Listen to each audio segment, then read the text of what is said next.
Halo Sobat Pejuang Kedinasan, welcome to Teka-Teki, Tanya Kampus, Tanya Kita, solusi masuk kampus tanpa teka-teki. Nah Sobat, di depan kita semua nih udah ada narasumber yang kece abis dari kedinasan. Nah kakak mau tanya nih, ada yang tahu nggak nih kakaknya ini dari kedinasan mana?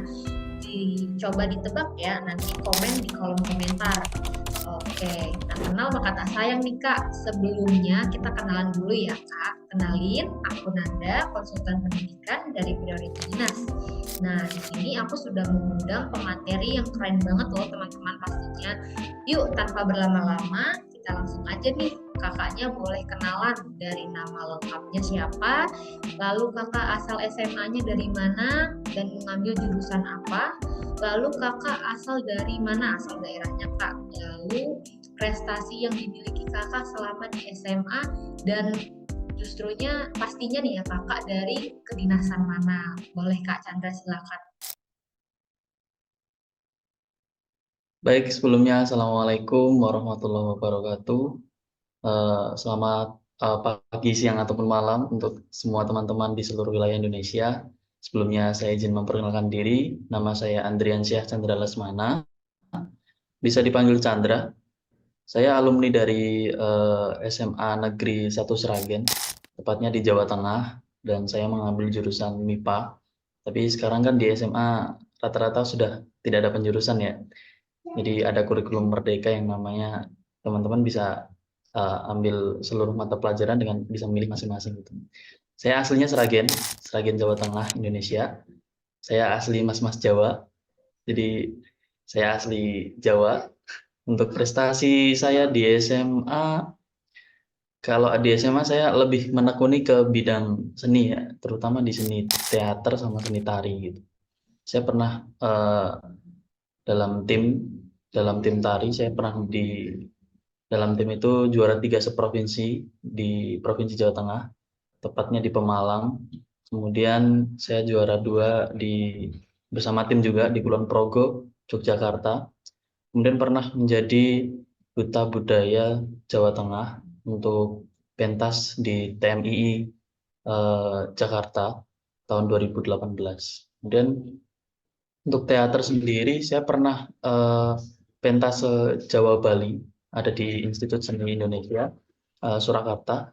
Kemudian untuk lomba-lomba, ya paling lomba-lomba daerah, terus menjadi ketua teater, dan pernah ikut OSIS di Subbid PAKS, Persepsi Ajang Kreasi dan Seni. Kemudian pernah menjadi putra sekolah atau duta ala waktu Kartini gitulah. Mungkin itu sih. Dan saya asal dari kedinasan, sebenarnya bukan sudah lulus ya, saya ini sudah lulus, baru saja lulus Oktober tahun 2023 lalu, dan sekarang sedang menunggu penempatan. Saya asal dari Sekolah Tinggi Meteorologi, Klimatologi dan Geofisika atau STMKG, tepatnya di Tangerang Selatan. Mungkin itu Kak. Ya, baik, terima kasih ya Kak atas kenalannya. Dari dilihat dari prestasinya cukup aktif ya Kak di sekolahnya ya Kak. Nah, untuk seninya itu kakak tuh tari tradisional atau gimana nih Kak? Karena saya orang Jawa asli dan memegang erat budaya Jawa, jadi saya lebih menekuninya ke tari yang tradisional, Oke, begitu. siap-siap. Wah, Wong Jowo sama Kak, aku juga Wong Jowo. Oke Kak, buat teman-teman semua nih yang udah jawab benar di kolom komentar, selamat ya kalian mendapatkan nilai 100. Pokoknya mantap deh buat teman-teman semua yang udah jawab. Nah, karena kita udah tahu nih ya kakaknya dari STMKG, langsung aja yuk kita kepoin. Oke Kak, nah aku mau tanya nih Kak, dulu tuh persiapan kakak mau masuk ke STMKG tuh bagaimana sih Kak? Bisa diceritakan secara singkat Kak? Lalu Kak Chandra ini kenapa memilih kedinasan daripada PTN? Oke. Eh, Dulu kenapa saya milih di STMKG ya? Karena salah satunya saya daya tariknya adalah kedinasan ya, di mana kedinasannya ikatan dinas gitu. Karena prospek kerjanya jelas dan langsung diangkat menjadi PNS begitu. Kalau untuk hmm, tadi yang pertanyaan pertama karena itu ya, jujur saya Persiapannya dari Sragen sekitar 5 orang ya, 5 orang dari Sragen itu ikut ikut di STMKG. Jadi dalam PTB STMKG itu sekitar 2019 itu masih sedikit ya, 4 ribuan orang peminat. Jadi masih lumayan enak lah ya. Tapi dari 5 orang itu yang lolos cuma saya sendiri begitu. Ya beruntungnya kayak gitu jadi solo player dari Sragen. Untuk eh, pertanyaan kedua tadi, kenapa Kak Chandra milih PTK daripada PTN? oke. Kenapa saya milih PTK dari PTN? Yaitu tadi karena prospek kerjanya lebih jelas. Jadi ya tidak menutup kemungkinan dari PTN lebih jelas juga. Cuma pastinya kalau sudah lulus langsung diangkat menjadi PNS itu sudah jelas gitu. Lalu persiapannya Kak gimana Kak? Persiapan Kakak untuk mendaftar di STMKG itu gimana?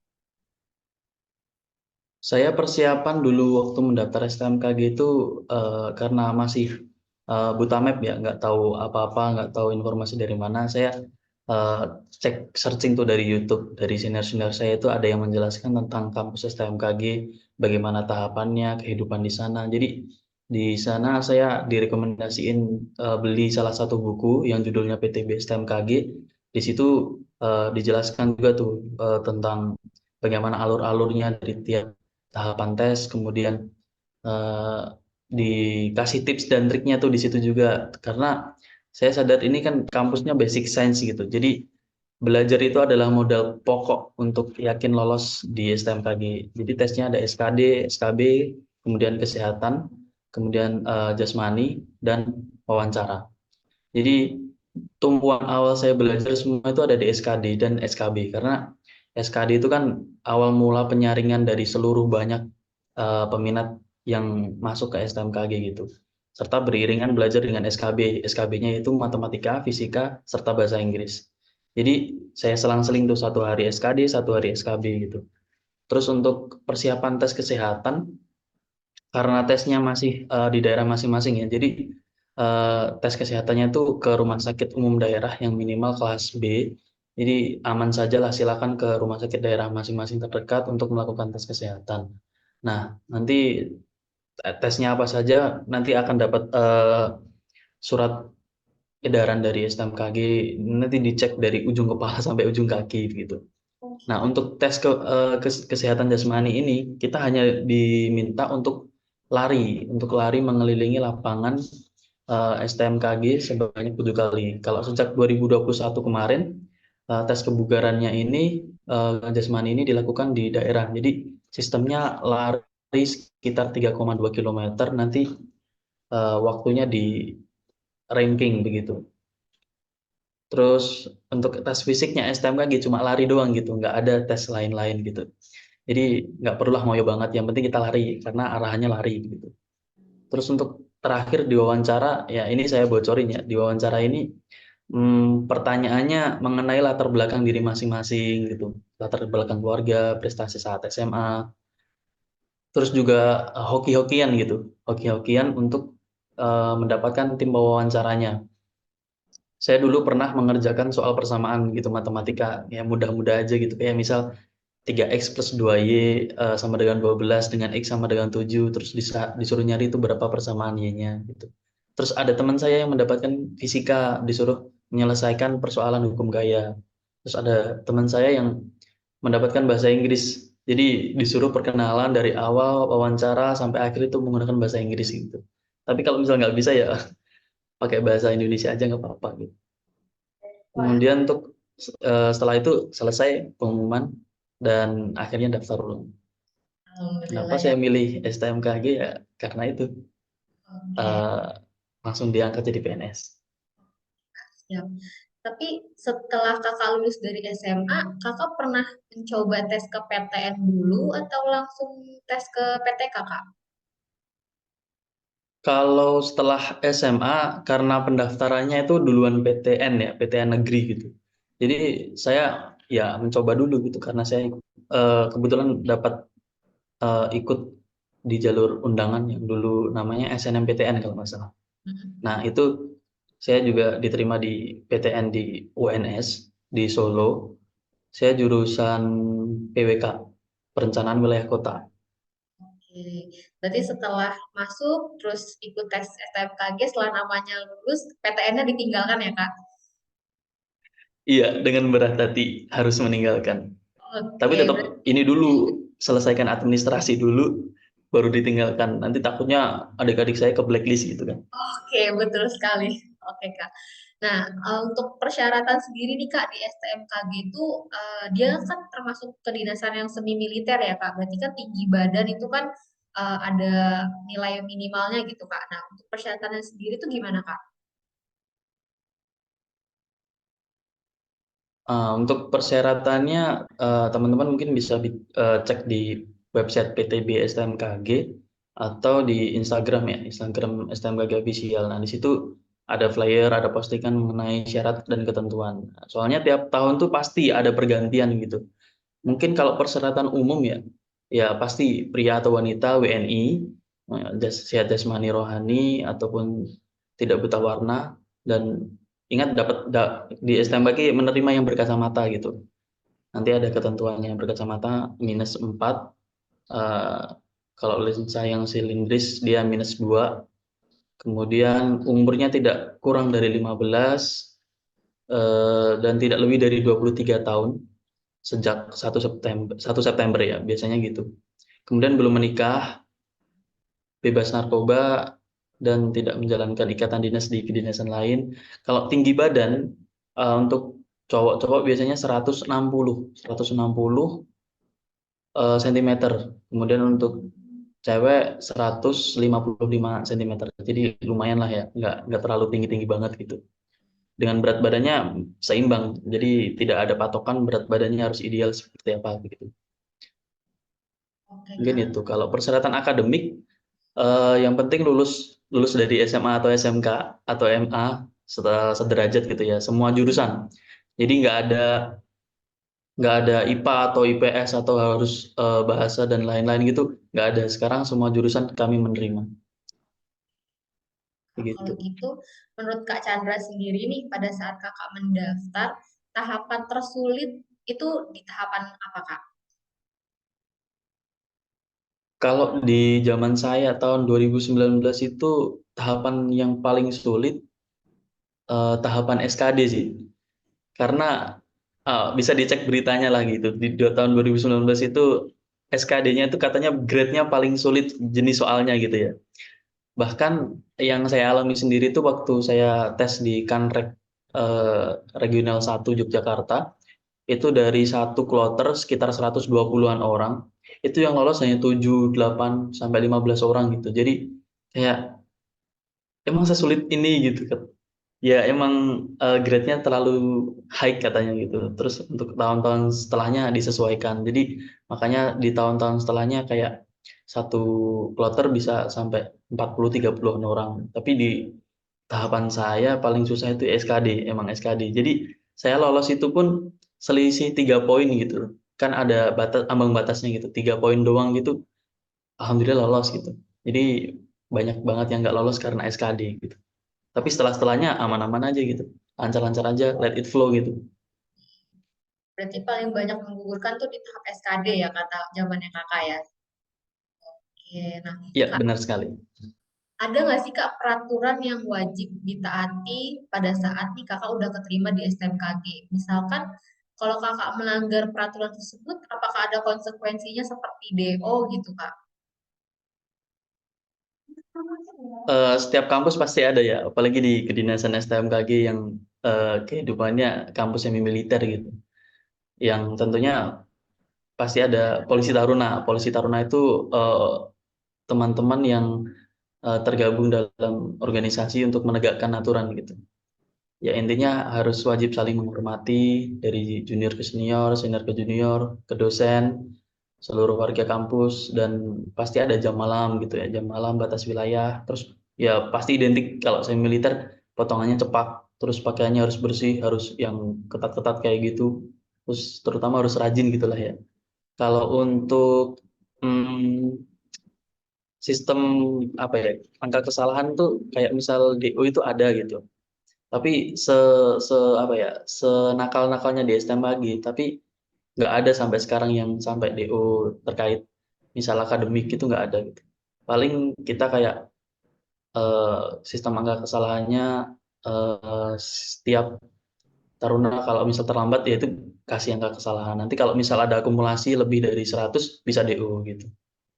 Nah, di STMKG itu kan basic science gitu ya, akademik banget gitu. Kita junjung banget tuh kejujuran. Jadi pelanggaran-pelanggaran terkait akademik itu sangat besar ya, kayak angka kesalahannya gitu. Misal kayak mencontek itu langsung diberi angka kesalahan 50, langsung keluar SP1 gitu.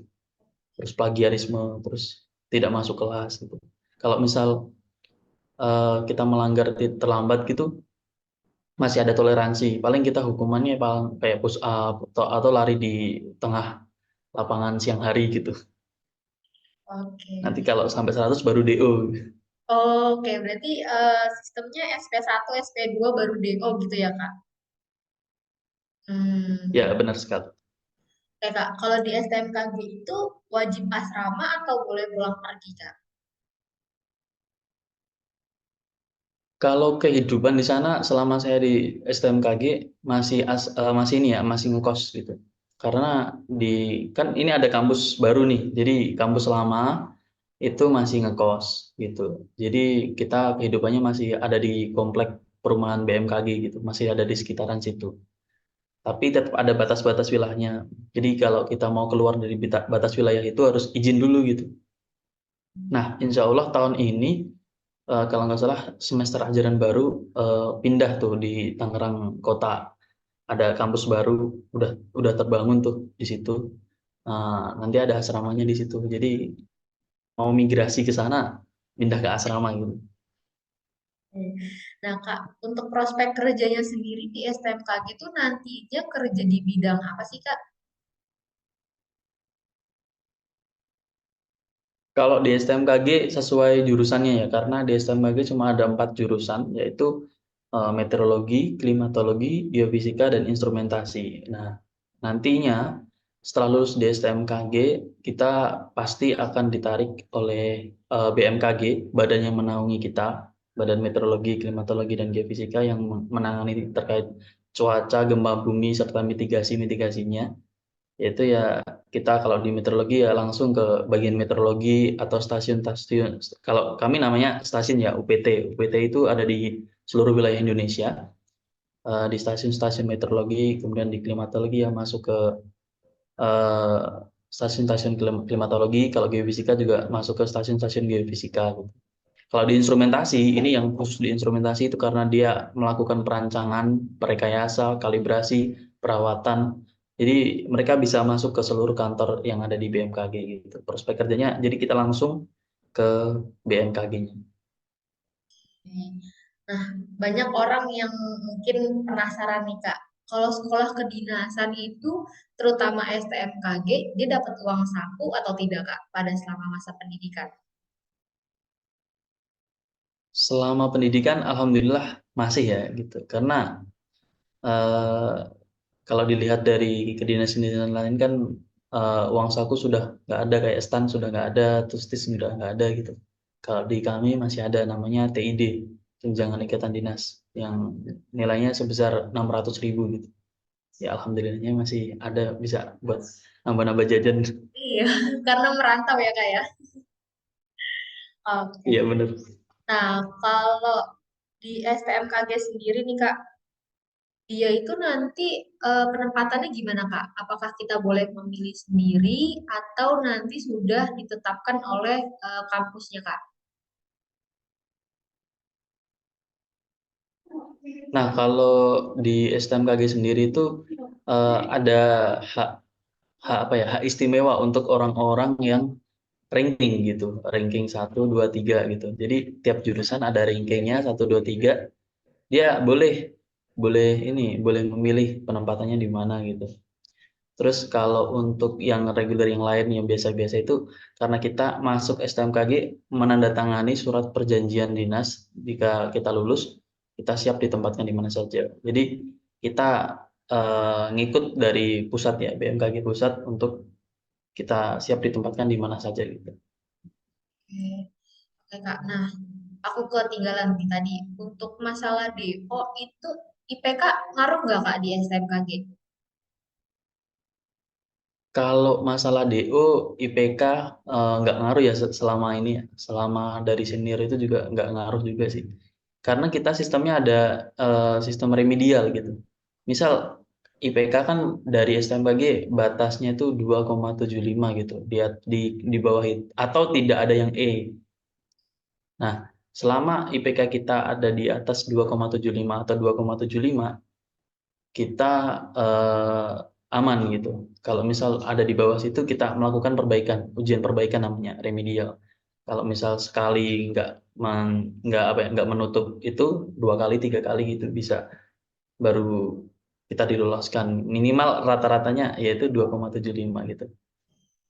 Oke Kak. Nah, kalau untuk calon mahasiswa baru, misalkan perempuan nih Kak, itu ada ketentuan khususnya nggak Kak? Kayak misalkan rambut tidak boleh panjang atau kita tidak boleh menggunakan hijab, itu bagaimana Kak? Kalau untuk Taruni ya, Taruni di sana ada aturan rambutnya gitu. Rambutnya setiap setiap 2 minggu sekali pasti ada pemeriksaan rambut namanya gitu. Nah, itu Taruni harus kayak potongannya potongan pendek ya, sekitar ada aturannya pokoknya, sekitar kayak poluan-poluan gitu ya. Kalau berhijab boleh berhijab. Jadi untuk bagi yang berhijab silakan berhijab. Tapi nanti waktu pemeriksaan rambut biasanya kan yang meriksa dosen-dosen yang perempuan juga gitu, sama pembina-pembina yang perempuan gitu. Poltarnya juga perempuan. Jadi aman. Nah, kalau pada saat seleksi pendaftaran nih Kak, mendaftar itu misalnya gigi kita nggak rapi nih Kak. Nah, kita itu boleh pakai behel atau behelnya kita lepas tuh Kak. Jadi persiapan pakai behelnya tuh sebelum mendaftar udah dirapiin dulu nih giginya atau boleh pada saat mendaftar kita pakai behel. Itu gimana Kak? Pakai bel boleh aja sih, tapi waktu tes kesehatan sama wawancara yang itu urgent banget tuh, pasti bakal dinotis. Ini anak pakai behel berarti ya dia sebelumnya kurang rapi gitu. Kalau bisa perapiannya sebelum waktu tes-tes itu gitu, biar kelihatan udah perfect waktu tesnya gitu. Ya, Kalau bisa dilepas. oke Kak. Nah, aku mau tahu nih Kak, kesan Kak Chandra nih karena Kakak kan udah selesai ya Kak, tinggal menunggu penempatan nih. Kesan Kakak selama berkuliah di STMKG itu gimana Kak?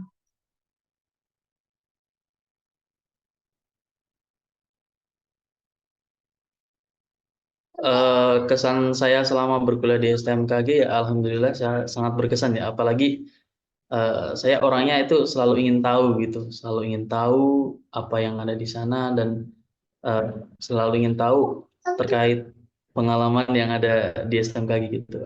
Apalagi di STMKG kan ada namanya organisasi kemahasiswaan yang namanya Resimen Taruna gitu. Nah, yang kayak organisasi kemahasiswaan di PTN-PTN lain gitu. Ya, alhamdulillah saya pernah menjabat di Humas Resimen, kemudian pernah menjadi wakil kepala bidang kreasi dan seni. Kemudian pernah menjabat sebagai sekretaris utama resimen atau wakil komandan resimen gitu ya. Dan pengalaman-pengalaman itu jadi modal saya ke depan untuk menambah relasi, menambah pengalaman di bidang sosial gitu. Dan itu menjadi guru terbaik bagi saya di dunia kerja nanti.